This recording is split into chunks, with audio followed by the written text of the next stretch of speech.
today. So I would like to welcome Joey Guido.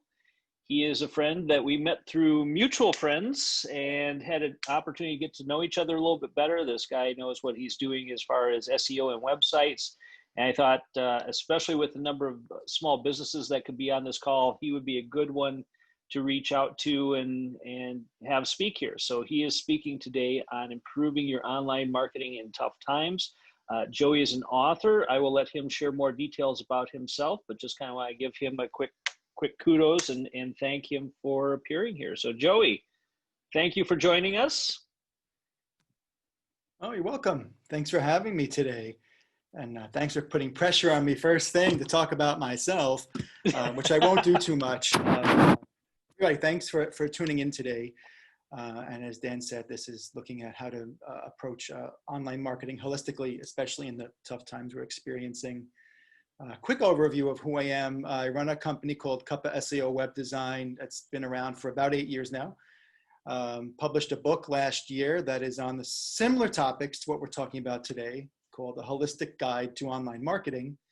At that time, times weren't quite as tough with the pandemic and everything else going on in the world. But the methodologies in the book are what we're going to be talking about today. And yeah, like Dan said, if you guys have questions, feel free to hit us up in the chat and we'll address them kind of on the spot if we can. If not, we'll save them for the Q&A section of the talk later on. So with that, let's just go ahead and get started. And the first thing I want to talk about with you guys is kind of a quick overview of what we're going to be talking about today. So today's session is about 3 major topics. The first one is short-term strategies to help make things better now for your business. The second section is mid and long-term strategies that can help strengthen your business down the road. And what's nice about all of these, the short and the mid and long term, is they're great for, to get started with now, but they're evergreen. So once, hopefully, the pandemic is over and life is a little bit more manageable, these are still strategies and methodologies that you can carry forward with your business to help it grow. And the third section we're going to talk about today is self-care. And this is something that I don't see a lot of out there, especially when someone's talking about marketing. But it's important because ultimately there is no separation between personal and professional. I mean, we're human beings and these things are enmeshed together. So we're going to take a little bit of a look at that. I'll share a story with you and just kind of share some ideas with you guys and see if something resonates. So to begin with short-term strategies, let's take a look at 3 of them. One is email. One is... Hey, Joey. Yeah. Just didn't mean to stop you there. We That's cannot fine. See your screen. So. Oh, that's okay. You should just be able to see me right now. Okay, perfect. So thank you. Yeah, we'll get to some slides in a few minutes. But thank you, yeah, man. And if you have questions, Paul, or if you see a question in the chat that looks like you'd like it answered right away, feel free to just to speak up. It's totally cool. Will do. Okay. I got to get my screen time. I actually wore a button-down shirt and everything for this, so yeah. So this is just kind of more like chatting about high-level methodology. So with email, I encourage people to do 1 newsletter a month, and none of this is really rocket science, and this might be things that you do or have done in the past. But what we're going to see today with email webinars or videos and social media is that sometimes there might be a way to shift what you're doing or how you're doing it to get better results.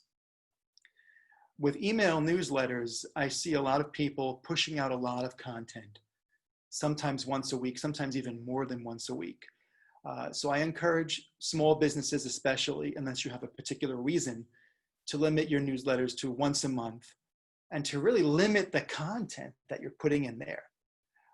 I think, many of us are old enough to remember printed newsletters, right? And those would be 4, 6, 8 pages long, and they'd be stuffed with information and content. And that was kind of the format that we dealt with at that time. But now that we've moved to online and email, people are overwhelmed. So we really want to pare that down to 1 or 2 offerings in an email. And as you'll hear me say many times today, is that we want to make sure that these are customer facing, pain point addressing items that we put in the email. So to give you an example, one of the emails I sent back in March when this whole lockdowns had started had 2 offerings. And I would recommend that typically keep it to 1 or 2 per newsletter or email. The first one was to give people a complimentary half-hour website assessment where we would talk on Zoom about their website and I'd give them pointers.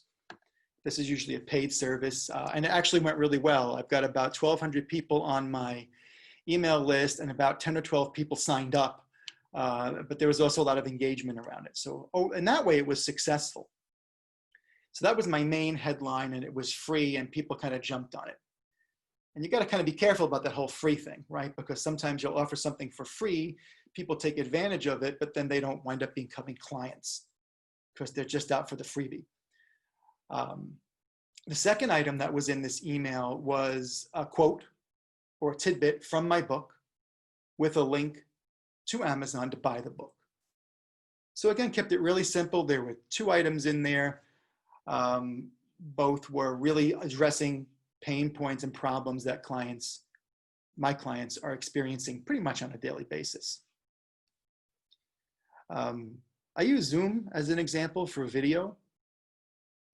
But really, it could be anything. It could be, any way that you're communicating with people through video, kind of like what we're doing today.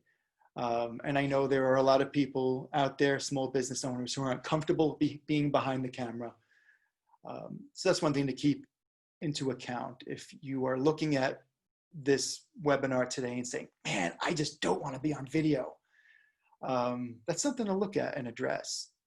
Because if it's really something that's going to cause you a lot of stress, you might want to look at a different solution to connect with clients in a quick way. But if it's something you're feeling afraid about or maybe not feeling qualified for, it might be good to have a discussion with someone like me or Dan to see, like, what are these hurdles?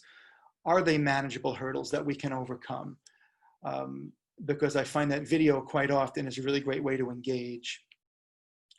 And what I'll often recommend is, depending on the niche market that you're in, again, just try to address pain points that your clients are having. Like Bank of Sun Prairie is one of my clients. So they've got certain regulations they've got to follow, certain compliances. And some of those have changed because of the pandemic and COVID-19. So, a great video series or webinar for them might be to their patrons. And hey, here are the top things we're doing to keep you safe when you now come into our open branches. Or here are the top 10 ways you can stay safe and not come to the branch, but still do banking. So it's the same for dentistry. You might, if you work with dentists, I know, Dan, you have a lot of dental clients, as do I, talking about CDC compliances as they relate to the pandemic. Top things you have to know to get your business back on its feet as a dental office. Just some ideas out there, but what you're seeing is a trend where everything I'm talking about is really putting the visitor first and foremost, making it about them and their problems, their troubles, and ways you can offer them solutions. Joey, I have a question. Yeah. So I know this is going to be a question probably that you might be answering later on, but I just want to bring it out now. Yeah. There's a lot of people who maybe you were talking about newsletters and reaching out to your clients. How do you go about utilizing those tools to find new clients? Mm-hmm. I think that's a challenge that many businesses, including myself, are facing. Yeah. So how are we going to use these tools to actually generate new leads and new opportunities?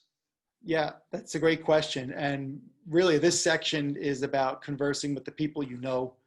That's a great question, actually, and kind of touching base with them, checking in some way that's relevant to them, that's helpful to them. In the next section, we're going to talk about how to kind of acquire new potential clients through SEO and through blogging, which is part of the SEO equation. I think this is something we all struggle with. And, another kind of tangent to this is, how do you get that email list large enough so it makes a dent when you send something out? I've been lucky enough to acquire mostly from people I know, or people signing up for the book, or people signing up for free chapter, to acquire a pretty nice email list. But that's not something we're going to talk about today. One, because we don't have time.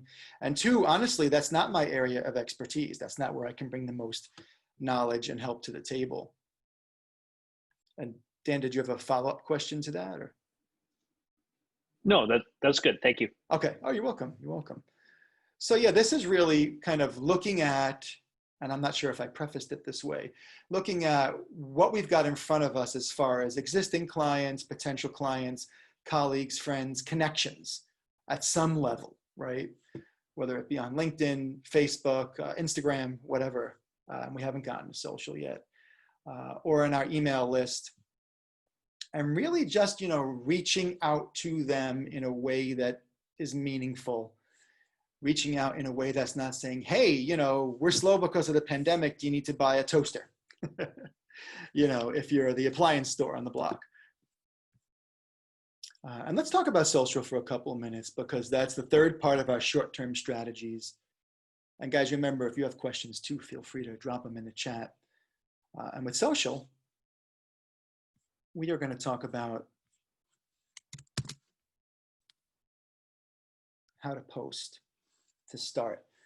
So with social media, there is a specific methodology to posting that is going to give you more visibility and more traction. And some of you may know this already, but this is something I did not discover on my own. Wayne Breitbarth, who is one of the big guys in LinkedIn, he actually lives in Milwaukee, real good guy, friend of mine, shared this with me when I was just published my book. He said, listen, when you put a link in LinkedIn or in Facebook, you don't want to put it in the body of your content. You want to put it in the first comment. So let me kind of show you guys the whole methodology of how to get real good engagement here. This is what people saw on LinkedIn when my book was released, and I was kind of proclaiming to the world, hey, it's published. So this was an interesting one, because in one way it was connecting with colleagues and friends, letting them know that I got to the end of the road and published the book.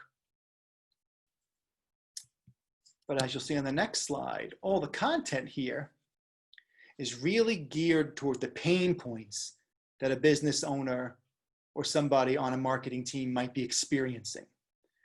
Not getting found on Google, having a poor user experience on their website, having poor conversion. So really kind of hammering on that, really dealing with their problems. You'll see here, this is kind of long form. This is kind of the opposite idea of what we talked about for newsletters. Newsletters are kind of on the short side. And what I found out again from Wayne is that LinkedIn likes it when you post longer posts. When you publish something like this, it keeps people on LinkedIn longer, on your post. LinkedIn likes that and actually ups you in their algorithm to show you more often. So it's very self-centered, but my opinion is if we know about what LinkedIn's doing, let's utilize it to our own, to help us. What I've also got going on here is a few hashtags for specific relevant terms like conversion, user experience, and SEO. So again here, there's no link at all. We've got quite a bit of copy, at least in my opinion. It's kind of long form for a post. We've got a nice image, and this is part of my book image here that I pulled here with a nice quote from somebody. So again, kind of engaging, letting people know, hey, this is a crash course on marketing. So trying to connect with people who are looking for that. Marketing directors looking at for their team, maybe someone who's in marketing, maybe someone who's kind of newer to marketing who wants to up their game.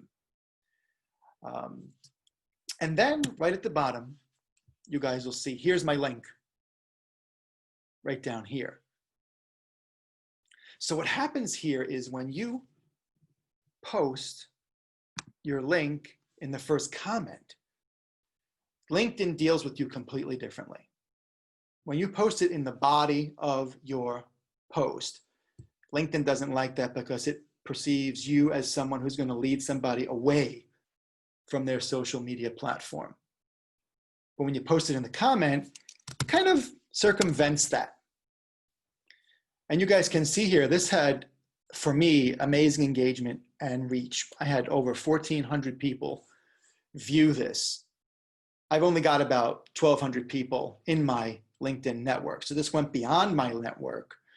Some of it because it was shared and liked and commented on here, but also some of it because we've got those hashtags, right? So people within those hashtags searching for content saw it and viewed it as well. I'm just going to check in and see if we've got any questions so far.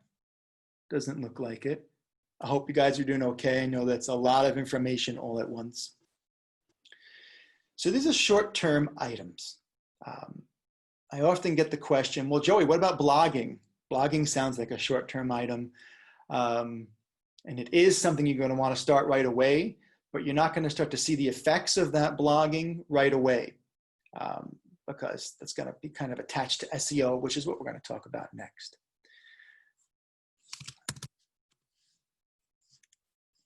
Let's take a look at that. Oh, but first, I've got some magic questions for you guys. We just talked about, I'm blanking out. Oh, goodness. LinkedIn, social media. Yeah, thank you. Thank you very much. You're hired. You can be on my webinars from now on. Yeah, we just talked I've been there, man. Well, I'm looking at the question, so everything else is out of my mind. So yeah, we talked about social media, we talked about email campaigns, and we talked about video. And quite often, I work with clients or do these webinars, and I'm talking with business owners who have so much information. But they always say, hey, Joey, how do I communicate what you're talking about? How do I communicate in a way that's relevant to the visitor, to the viewer, to the person who's watching? So I'm addressing their pain points, their problems, the things they're struggling with, especially right now in a pandemic, right? You know, like my wife is a massage therapist. She has her own set of problems that she's dealing with that we're helping her with, because I'm, of course, her web developer. These three questions, I call them magic questions, are something that you can use to address anything from homepage on your website, about page, services pages, a blog post, anything, email, social media. If you can answer these three questions, you're making it customer-centric and really honing in on what value am I giving? What problem am I solving? So the first question is, what is it? Right? So I always joke and say something like a toothbrush, because everybody kind of knows what a toothbrush is. So we define what is a toothbrush. What does it do? Well, most people know what a toothbrush does. So that's kind of a combination. What does it do? What is it? Gets answered when we tell you it's a toothbrush. If it's something more complex, like digital asset management, which is software as a service that somebody like Widen, which is a local business, provides, that's something that's kind of confusing. So we've got to talk about, what is it, digital asset management? What does it do? Well, it is kind of like Dropbox on steroids, helping you manage thousands or hundreds of thousands of assets like videos, logos, images, content, and so on, right? So two of the things we want to do is just clearly define what our service or product is. And then, how does it help me? So in the case of digital asset management, let's say I'm University of Wisconsin, right? I've got multiple locations. Each location has their own set of probably thousands of assets for sports, art, math, and so on, all of different disciplines that they teach at the school. We're talking about massive amounts of content. Well, digital asset management takes the pain away from trying to find your assets, because it makes it super organized, super easy to find, and super available to anybody who needs it, while also at the same time putting it behind a closed, locked door to anybody who shouldn't see it. So probably a little bit of too much information about digital asset management, but you kind of get the idea of what we're addressing there.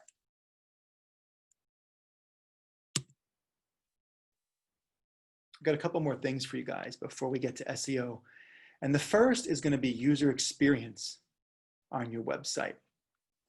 And user experience is the positive, negative, or neutral experience somebody has when they show up on your website, your blog, your social media, really anywhere. And user experience happens in the real world too, right? If we go to the hair cutter or the dentist or the supermarket, which I think for most people right now, supermarkets are kind of high stress, right? We've got masks, we're afraid to touch anything. There's a lot of fear involved. So the user experience of going to Target has diminished greatly, at least it has for me. But when we're on a website, we really have a lot of control over what that user experience is going to be. And when we have somebody arrive on our site, we want to make sure that we're providing them with something that's really comfortable feeling, almost like they're at home on solid ground. And a quick example here is an old Dollar Shave Club homepage. And really the reason why I want to show this to you guys is as soon as you arrive here, you kind of have the lay of the land. You have a single navigation, which is easy to understand. Everything is well defined, except for box. And box is your box that they ship you every month. That's only something a user or a customer would know. So there is one flaw here with the box tab. But everything else is really clear. Our blades, our products, gift, how it works, reviews, and so on. On page, you've got on the left a video, which tells you about this company, Dollar Shave Club.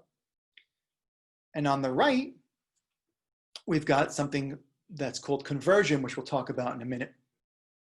I want to define that for you guys first, but I have an assignment for you. So after today, and I encourage you to write this down so you don't forget, after today's meeting, if you guys can take a look at your website as objectively as possible and look at it and answer the question, am I providing a good user experience on my website? If you're seeing things like multiple calls to action, multiple navigations, moving parts, a lot of web developers will put movement on a website. Once in a while, it looks great and it has a purpose. Quite often, it's confusing, it distracts the eye, and it distracts the user from doing what you want them to do, which is to become a customer or a client. If you look at your website and it feels like, yeah, I kind of see what's going on, I feel like I have the lay of the land, I feel like I'm on solid ground, then you're probably in good shape. If you're not seeing that, I encourage you to talk to your web developer and talk to them and just think, how can we improve the user experience here? We haven't talked about search engine optimization yet, which is how we bring potential new clients to the site. But listen, if we bring 1,000 new clients a week to your site and the user experience is poor, they're just going to leave, right? I mean, think about like, if you walk into the store to buy, I don't know, just a bottle of water, right? You go into a convenience store and there's, 5 babies screaming at the top of their lungs. Well, most likely, I'll wait for my drink, and you're going to leave. Or if you see somebody arguing at the counter, these are all things where the user experience diminishes really quickly and your urge is to disengage. We want to avoid that on your website, okay? So that is user experience, and kind of in tandem with that, what's married to user experience is something that's called website conversion. And website conversion, in a nutshell, is making it easy for the website visitor to take the next action you want them to take. And we'll repeat that because it's important. Website conversion is making it easy for the website visitor to take the action you want them to take. Now, mind you, this does not include any kind of coercion or arm twisting or fear inducing. This is essentially setting up what's called a call to action. Oftentimes, it's a button, just like you see here on the right with Dollar Shave Club. The user experience here is fantastic because if I don't know who they are and I want to know more, I watch the video. If I'm ready for a great shave, for a few bucks a month, no commitment, no fees, no BS, I click on the do it button and I become a client. And this is a masterful example of great UX and great conversion, right? It's clear. And what are they doing here in this conversion moment? They are making you aware of all the great benefits, all the great value, the problems they're solving when you sign up to get their blades. Great shave, for a few bucks a month, no commitment, no fees, no BS. That's 5 benefits and not many more words. So I've got another assignment for you. Take a look at your website and answer the same question you did earlier. Am I providing a good conversion methodology? Really what you're going to want to do, if at all possible, is limit your calls to action to 1 or 2. Here on this website, we've got the video, which technically is a call to action. This is what I call the handshake, or the hi, my name is Joey, right? The introduction, where clicking on the call to action on the right is the first date. So let me explain. If I walked up to my wife before I knew her and just said, hey, you want to get married? She probably would have been like, this guy's nuts. Well, now she knows I'm nuts, but at that point, it might have been detrimental to the relationship. So the introduction is, hi, my name is Joey. I'm a web developer. I'm a speaker, a consultant. I've written a book, something like that. And that's exactly what this video is, right? It's getting to know the business. And that's important to make that available. But we don't want to make that first and foremost, right? Because some people know about Dollar Shave Club already. They're already ready for that first date to go out to dinner. And that's what this call to action on the right is, right? Someone who's ready to take that action. Because think about it, if we had one of these without the other, we're potentially losing a large bit of the market that's shown up on our site. Joey, we got a few questions coming in. We're getting some pretty good dialogue here. So I'm going to ask the 2 questions that relate to what you're talking about right now. Sure. George Kruger is asking, at some point, could you address how you view bounce rates? Do I give a few minutes on that? I'll speak to it quickly. I want to stay focused on tactics to improve. We've still got a lot to cover. Bounce rate is going to vary for every website. Google says they don't keep track of bounce rates. They don't let that affect the authority of your website. I think that's baloney. They say, well, not everybody has Google Analytics, so we don't know what's going on. I think that's baloney, because Google knows if someone goes to your website and hits the back button real quick, they know that, and they go to a different website and engage there. I wouldn't worry too much about bounce rate at this point. If it is really high, like bounce rates have kind of gone up over the years, where like a good bounce rate is somewhere in the 60s or less is even better. If you're seeing your bounce rate is at like 90%, then I would suggest going into your website analytics and seeing where people are landing and what's happening. Why are they bouncing? If everyone's showing up on your homepage and bouncing, well, then they're not doing anything, right? They're just leaving. But if a lot of people are bouncing, or if you're seeing a lot of traffic to like your contact page, well, okay, maybe somebody went there and grabbed your email or grabbed your phone number and left. So a bounce isn't always necessarily a bad thing. But the methodologies we're talking about, right? The better user experience, better conversion is going to ultimately lower bounce rate and increase conversion, even if you don't increase the amount of volume of people coming to your site. I'm going to leave it at that. You said okay. There, another question. Let me ask this other one from Eric Lane. Eric actually asked 2 questions. I'm going to save the first question he asked till last, because I think that's just going back to something you already talked about, but this is relevant to what's now. Related to the key questions in UX, what do you think about where to buy it and what's the price structure, ? Not being able to see the price structure is a frequent frustration for me. So I think what he's saying is, you know, there's some companies that post their prices, there's some companies that don't. What's your thoughts on that? So we're looking at, as a business owner, should we put our prices or not? Correct. Okay. So yeah, it's really, and unfortunately it's case by case. So typically what I recommend is, if you're someone like, if you're in massage therapy or Reiki, or if you're a hairdresser, then putting your prices is really important, because sometimes people are looking, price shopping. But more importantly, when somebody books an appointment, there's no in between. They're booking an appointment with you by phone or online, right? Or on a scheduler, and they're coming to their appointment. So they absolutely need to know the price. For someone like a web designer like myself, I used to put prices, and then I realized, you know, these prices are a little generic because every job is different. And then I'm also giving my competition insider information, which I didn't really like, the idea of that. But I think, Eric, your question is really important because it's a question of transparency.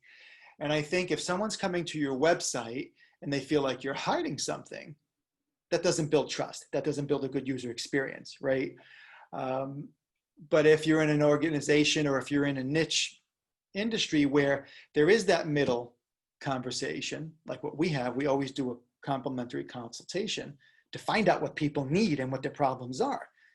Sometimes people say, hey, I need social media, and that couldn't be farther from the truth. They need a new website. Yeah, so that's kind of a case by case. And Eric, if you want to send me an email at some time and give me more details, I'm happy to answer those questions. So this is a funny slide. This is an actual live website. You want to avoid this. This is an extreme example, but there are literally like 30 calls to action on this page. There's multiple navigations. There's all kinds of things that are wrong with this website, which we won't get into at this juncture. So the next thing I want to talk with you guys about is search engine optimization. And this goes back, Dan, to your question earlier. How do we get new clients? How do we get new potential businesses or individuals to speak to? And search engine optimization is the answer, or one of the answers, right? Because we can do AdWords, we can do LinkedIn sponsored updates, we can do Facebook boosted posts. There's a lot of things we can do, but what I like about search engine optimization is once you do it once and you do it right, you leave it alone. It's not an ongoing cost month after month. And guys, if you're engaging ever with someone who says they do SEO and they want to put you on retainer, I would say courteously say, thank you very much, hang up the phone and find someone else, because quite often the only person that gets helped in that engagement is the SEO firm. SEO, when done right, doesn't need to be maintained month after month, at least not on page, okay? It's kind of like your phone number. Once you have a phone number and someone knows what it is, when I go to call Dan, if he had a different phone number, I don't get in touch with Dan, and all of a sudden that connection is broken. It's kind of the same thing with SEO. So to start, I'm just going to define quickly what is SEO. And really the layman's term is SEO, or search engine optimization, is a methodology that helps you get found on Google. It's as simple as that. It's implementing this very specific methodology into your website so that when someone's looking for an ice cream shop in Madison, Wisconsin, they see that you are an ice cream shop and you wind up in the search results, preferably on page 1. So it's really like just making sure Google has a very clear idea of what you do and who you are. So when someone searches for, in my case, web design or SEO, I show up. Okay. If you guys are unfamiliar with SEO, there is a ton of content on my CuppaSEO.com website. There's a ton of content, do it yourself, step by step, in the book, which will be in the resources page for you guys at the end. So there's a lot of ways to learn more about it without needing to spend any money up front if you're on a tight budget. Okay. My goal is for you guys to be educated so that when you do decide to spend money, no matter who it's with, you know what to ask for and what to expect. So what I've got for you guys is a few slides that kind of can help you do some kind of like common sense SEO. And if you feel comfortable, you can use some tools. This tool is something called KWFinder, which is short for Keyword Finder. It's a paid service, but they also have a free service where you can search for like 4 or 5 keywords a day. What I encourage you to do is think about what are the keywords you think or know people use to find what you do. If you're not sure, ask your colleagues, ask your clients, and use something like KWFinder. Again, this is very accurate. We use this, my entire team uses it. It's wonderful. Do this to conduct some searches so you understand, in this case, like for SEO Madison WI, that's my keyword, how many people search for that a month, how much competition I have for it, this little green rectangle also here. It tells you easy, right? That's low-hanging fruit. I won't go for that. I want to rank well for that. I'm up against soft competition. mostly in my case because most agencies don't know how to do SEO. And you see here at this time when I took this snapshot, I ranked second within Dane County for this term. Actually anywhere in the world, but it's a localized term, right? Because it's got Madison, Wisconsin in it. Try not to get overwhelmed by this. It's a lot of information. I don't expect you to comprehend it all right now. I want you to know it exists so you can take a few minutes each week or an hour a week to kind of dive into it and start to get comfortable with it, especially if you're not able to afford an SEO expert at this point. This is in the midterm section as opposed to short term because SEO takes about 90 days to take hold. So even if tomorrow your entire website was super well optimized, you might not start to see more traffic for 60 to 90 days. Sometimes it happens super quick. After a couple of weeks, I've seen people's traffic go up. Sometimes, like in the case of some industries like massage therapy with my wife, it took 6 months. Now she gets 4 to 8 new clients a month just based on the SEO, which we have not touched in 4 years. So good information to know there.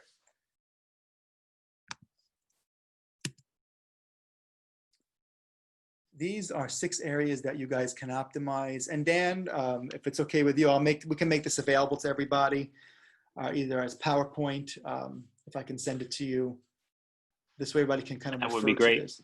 Yeah, because again, it's a lot of information. When you look at the slide, it's kind of like, hey, my title tag is up here, and this is what it should look like. Yeah, so we do whole webinars and trainings on this. And there is one on my website, which is also free, Get to Know SEO, which will dive deeper into these methodologies. But for now, just know there's 6 areas on a website that you're going to want to optimize. This is true for your homepage, subpages, and your blog. You've got a title tag. You've got image and alt image names that you can optimize.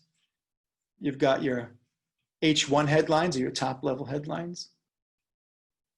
You've got on-page copy, which is really literally like it sounds like anything that's on the web page or in the blog post. You've got smaller headlines or sub-headlines. Those are typically like an H2, an H3, and H4. H3s are widely used because they're sized smaller than an H1, but they're still bigger than copy. So like you can see in this case, it helps create a hierarchy on a page to make the information more digestible.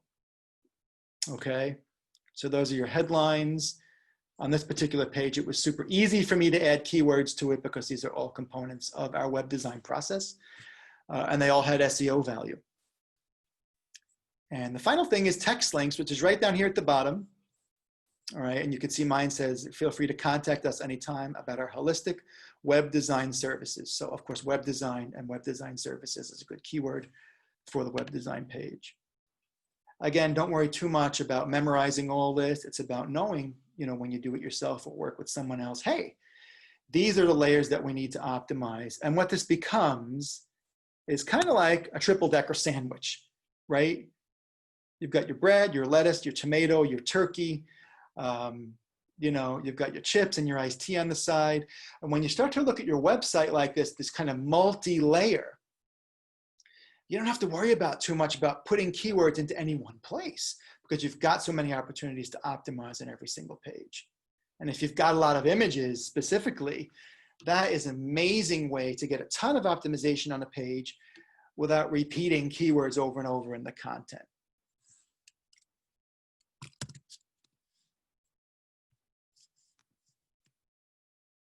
All right, great. So I've got a resource page here, which will be at the end of your slides. This has much more information about everything we're talking about today, ways to find out more about it.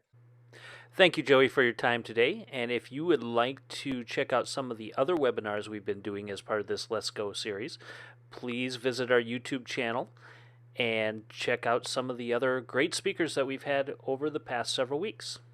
Thanks again.